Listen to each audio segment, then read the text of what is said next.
Assalamualaikum warahmatullahi wabarakatuh. Alhamdulillahirabbil alamin. Segala puji hanya milik Allah semata. Salawat dan salam semoga tercurah kepada Nabi besar Muhammad sallallahu alaihi wasallam. Teman-teman semuanya, hari ini kita akan melanjutkan kisah perjalanan hidup Rasulullah sallallahu alaihi wasallam. Kita masih menyampaikan di bab yang pertama. Untuk hari ini kita akan menyampaikan tentang dunia di luar Arab. Peradaban dunia di luar Arab berada dalam kondisi kegelapan yang pekat. Hal ini terjadi pada abad ke-6 dan 7 Masehi. Kezaliman merajalela.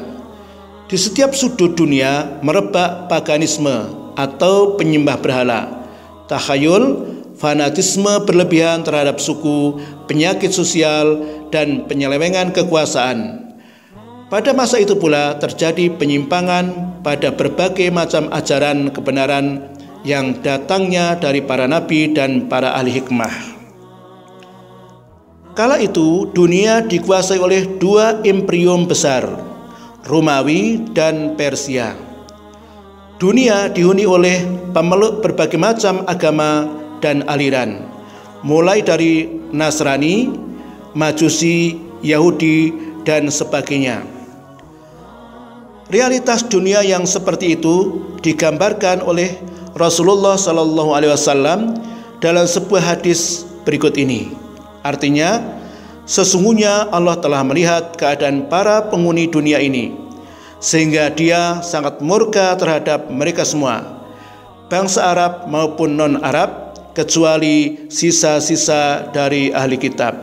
Hadis riwayat Muslim.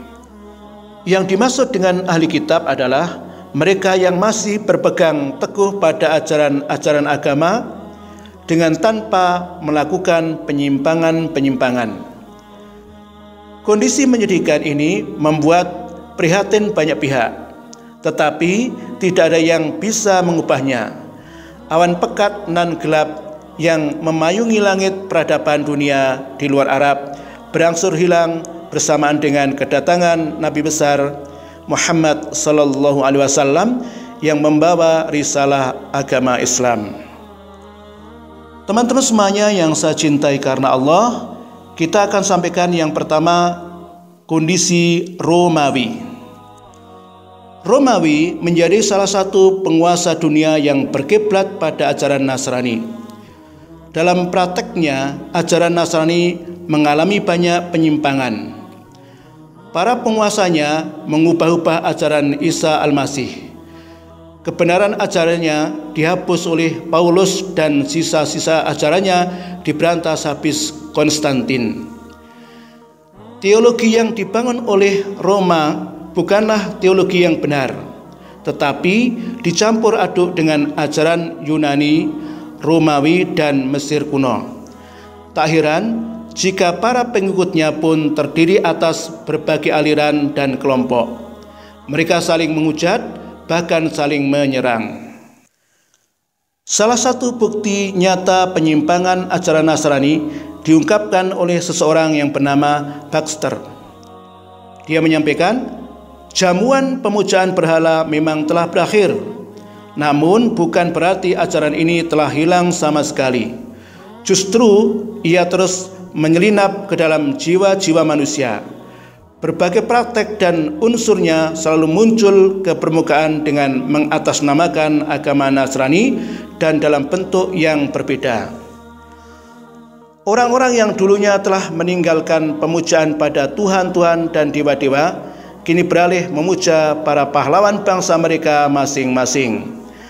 Mereka menyematkan berbagai macam atribut ketuhanan pada para pahlawan itu dan kemudian mengabadikan mereka dengan sebuah patung.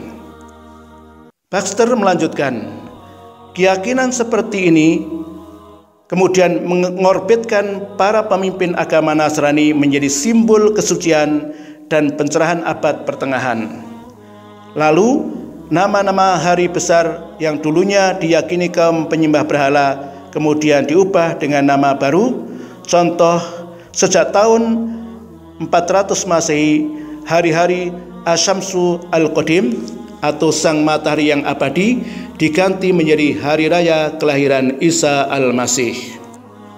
Dr. Abu Ghaid dalam sebuah kesimpulan penelitiannya tentang penyimpangan ajaran Nasrani menulis, begitulah kondisi akidah penyembahan berhala pada masa-masa penindasan umat Kristen.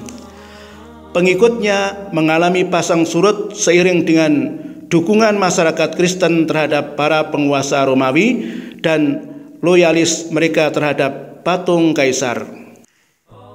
Itu mereka lakukan di bawah tekanan para penguasa Romawi yang sangat kejam. Menurut catatan sejarah, siapa saja yang menentang kebijakan pemimpin Romawi, maka ia akan dihukum dengan cara dibakar dan dibunuh. Tak heran jika pada masa itu orang-orang Kristen sangat patuh menjalankan penyembahan berhala. Penyimpangan ajaran Nasrani berimbas pada kehidupan sosial politik masyarakat Romawi.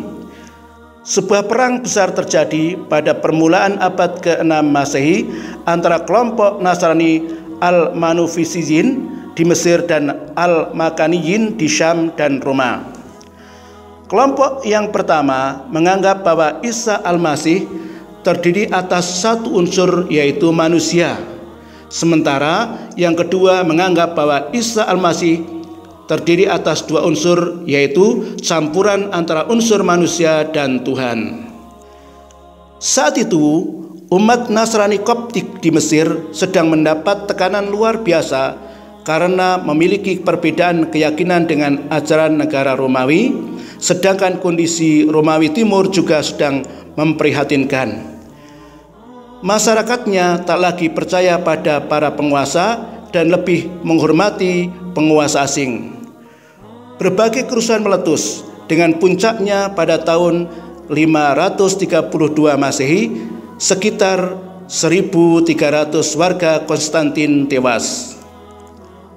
Sementara itu, pertikaian antara Al-Makaniyin dan Al-Manufisiyin terus berlangsung hingga akhirnya datanglah Hercules yang memimpin Roma tahun 610 sampai 641 Masehi.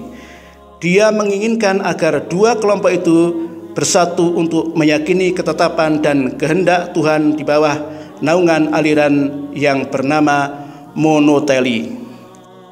Lalu mereka sepakat bahwa Isa adalah manusia, sebagaimana yang diyakini kelompok pertama. Tetapi mereka tetap berbeda pendapat dalam menyikapi kelompok kedua yang menyatakan bahwa Isa terdiri atas dua unsur. Akibatnya, perang sengit di antara mereka kembali meletus. Secara umum, rakyat Romawi hidup dalam penindasan. Mereka tidak berhak mengubah nasib yang telah diwariskan ayahnya dan harus membayar pajak dan upeti yang sangat tinggi. Akibatnya, mereka membenci pemerintah Romawi. Lambat laun, Imperium Romawi mengalami kemunduran. Penyelewengan kekuasaan, ketidakadilan, dan kebatilan semakin merajalela. Banyak wilayah jajahan Romawi didera kemiskinan karena sektor perdagangan dan pertanian tak lagi diperhatikan. Di sisi lain, para penguasa dan pejabat tinggi kerajaan hidup bergelimang kemewahan. Karena sangat mewahnya, hingga ada yang mengatakan jika salah satu dari mereka menjual satu baju mewahnya, uang hasil penjualannya dapat membuat penduduk satu kampung kenyang. Penguasa Romawi menganggap wilayah yang berada di bawah kekuasaannya sebagai daerah suci. Selain itu, penduduknya pun diakui sebagai bangsa Romawi yang suci. Anehnya, meskipun dianggap suci, mereka tetap memperbudak dan menzalimi penduduknya. Di Suriah, masyarakat Nasrani juga menderita di bawah kekuasaan Romawi. Mereka ditindas dan dizalimi. Bahkan banyak di antara mereka yang terpaksa harus menjual anaknya untuk menjadi budak demi membayar utang dan lepas dari kesulitan ekonomi. Kondisi serupa juga terjadi di masyarakat Nasrani Eropa Barat dan Utara. Mereka hidup dalam suasana yang tak nyaman karena hampir setiap saat terjadi perang, konflik, dan sebagainya. Bahkan saat itu berkembang perdebatan apakah wanita termasuk jenis hewan atau manusia. Teman-teman semuanya yang saya cintai karena Allah Subhanahu wa taala, itu dulu yang kita sampaikan tentang dunia di luar Arab. Yang pertama adalah bangsa Romawi. Insya Allah kita lanjutkan pertemuan yang akan datang. Saya akhiri, wassalamualaikum warahmatullahi wabarakatuh.